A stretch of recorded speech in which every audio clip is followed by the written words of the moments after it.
Bonjour.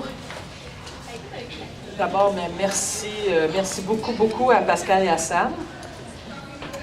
C'est vrai qu'il faut mettre de la musique dans tout ça. Hein? Ça fait du bien. En ce jour de budget qui ne me rassure guère. Alors, en fait, moi je suis ici pour vous dire quelques mots sur la campagne de Québec solidaire, campagne sur les finances publiques, qui est officiellement terminée depuis la semaine dernière. On a rendu un peu nos conclusions, mais qui va, dans les faits, se poursuivre jusqu'à la semaine prochaine parce que je n'étais pas encore venue dans les Laurentides et la semaine prochaine, je vais aller en Abitibi-Témiscamingue. Qu'est-ce que c'est que cette campagne? Alors, elle a pris la forme d'un site, le site donc couragepolitique.org. On a appelé ça Courage politique parce qu'on s'est dit qu'il fallait absolument que l'État québécois ait le courage de poser des gestes pour aller chercher l'argent là où il est et pour le distribuer là où on en a besoin, dans la santé, dans l'éducation, dans la lutte à la pauvreté, dans l'environnement. Cette campagne-là a pris la forme donc d'un site Internet et sur ce site, on y a trouvé des propositions de Québec solidaire pour remettre 5 milliards de dollars dans les coffres du gouvernement du Québec. Et on y a trouvé aussi un questionnaire qu'à peu près 800 personnes ont rempli. Et ce sont les réponses au questionnaire donc qu'on a rendu public la semaine dernière. La campagne a aussi pris la forme d'une tournée donc de la présidente de Québec solidaire, en l'occurrence moi-même, à travers au moins une bonne dizaine de régions du Québec, où j'ai tenté de faire les principales villes. C'est sûr qu'en un mois et demi, on ne fait pas le Québec au complet, mais quand même, on a fait pas mal de régions, pas mal de villes, et toujours un peu de la même façon. Rencontrer les médias, venir dans les cégeps, les universités quand il y en a, aller distribuer ces cartes. On en a distribué près de 30 000 aux portes des hôpitaux, sur les perrons d'église, dans les centres d'achat, sur des rues commerciales, partout où il y a des gens, partout où des gens sont prêts à écouter ce qu'on a à dire et sont prêts à aller peut-être plus loin, à lire cette carte, à remplir le questionnaire. Donc 30 000 cartes. À Montréal, ça a pris la forme d'une journée distribution de cartes devant les portes de 22 stations de métro. Le 26 février dernier, je pense que durant cette seule journée, on a distribué environ 7000 cartes. Alors, une campagne donc très active. Et quel était le message de cette campagne? Quel est toujours le message de cette campagne? Et on verra bien à 4 heures cet après-midi si le ministre Bachand a au moins écouté quelques-unes de nos propositions. Je vous disais tout à l'heure, on apporte à Québec solidaire des propositions qui peuvent remettre 5 milliards d'argent neuf dans les poches du gouvernement québécois. Autrement dit, on convient que le gouvernement est en déficit, c'est évident. On convient qu'il a besoin d'argent. En fait, ce n'est pas le gouvernement qui a besoin d'argent.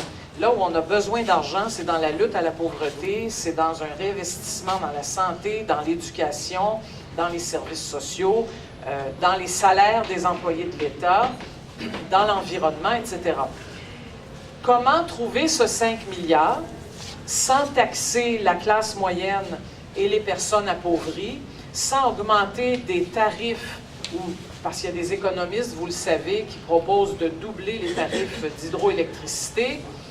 Comment faire pour ne pas s'en prendre aux personnes les plus pauvres? On a déjà vu comment d'anciens gouvernements avaient réussi à les rendre encore plus pauvres au nom de la lutte contre le déficit. Comment faire pour ne pas augmenter encore plus les droits de scolarité universitaire? Hein, qui est une chose aussi qui nous pend au bout du nez. Déjà, ils ont été dégelés, ces droits de scolarité, il y a 3 ans. On en a pour jusqu'en 2012.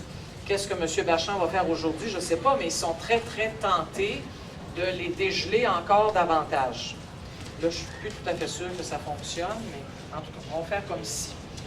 Donc, à Québec solidaire, on s'est dit, il y a moyen d'aller chercher ce 5 milliards, mais d'aller le chercher ailleurs que dans les poches des étudiants de la classe moyenne qui est déjà assez imposée, assez taxée, donc les travailleurs, les travailleuses, et chez les personnes pauvres. Est-ce que l'argent tombe des arbres? Non, pas du tout. Donc, on a des propositions que les représentants des médias trouveront dans la pochette qui leur a été distribuée. Et aussi, bien sûr, sur le site couragepolitique.org.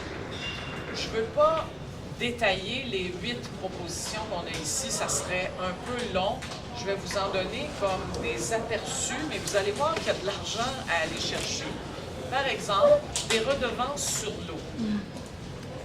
Beaucoup toutes les entreprises québécoises utilisent de l'eau. On leur donne cette eau. Elle ne paie aucune redevance sur l'eau utilisée, que ce soit des minières, que ce soit des entreprises de boissons gazeuses, que ce soit des grosses entreprises agricoles. Personne ne paie pour l'eau qui est utilisée dans un cadre industriel. Et même la ministre de l'Environnement, Lynn Beauchamp, avait dit il y a une couple d'années, bon, c'est vrai, il faudrait peut-être quand même qu'il y ait un petit peu de redevance. À Québec solidaire, on a décidé qu'il faudrait qu'il y ait des redevances. Alors, redevance d'1 sou par litre d'eau utilisée par les minières pour toute l'eau utilisée, 1 sou par litre d'eau pour le tiers de l'eau utilisée par les autres entreprises. Ça donne 775 millions de dollars par année au gouvernement du Québec. C'est quand même intéressant, là. Il y a quand même quelque chose à faire avec cet argent-là. Taxe sur le capital.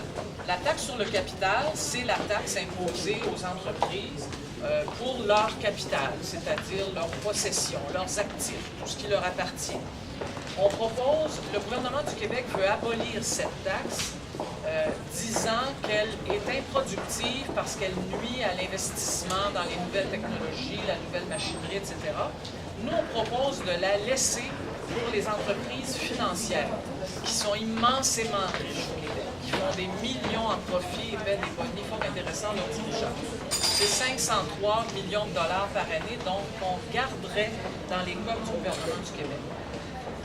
De la même façon, on propose de réduire de 20 % l'aide de l'État aux entreprises québécoises. L'État québécois, vous le trouverez, ça, l'argumentaire, dans la pochette de presse, c'est l'État provincial au Canada qui donne le plus d'argent aux entreprises, plus que l'Alberta, plus que l'Ontario.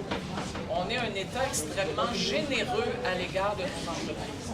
On propose, nous, de diminuer les subventions et exemptions fiscales aux entreprises de 20 %, ce qui permettrait à l'État québécois de garder 1,2 milliard dans ses poches, et même en diminuant de 20 %, on continuerait d'être au-dessus de la moyenne canadienne. Donc, on n'est pas si méchant que ça à Québec solidaire.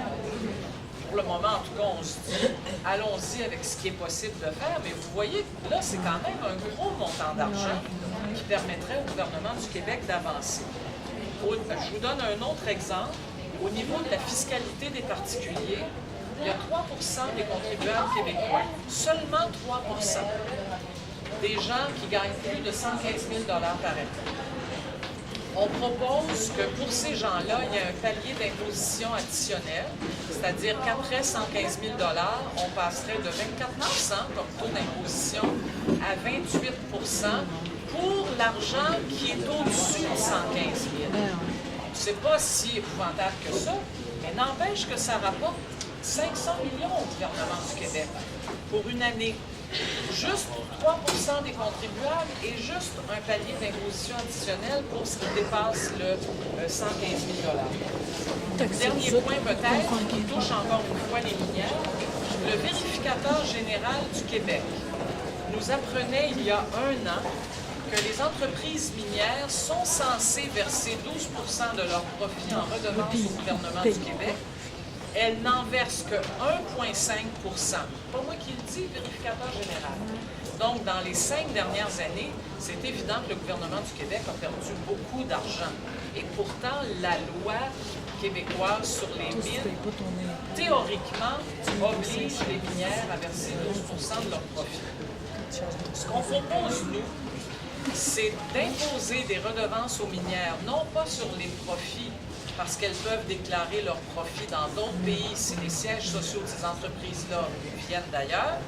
On propose de leur imposer des redevances pour chaque once de minerai extrait, tout simplement en calculant sa valeur à la valeur du prix du marché.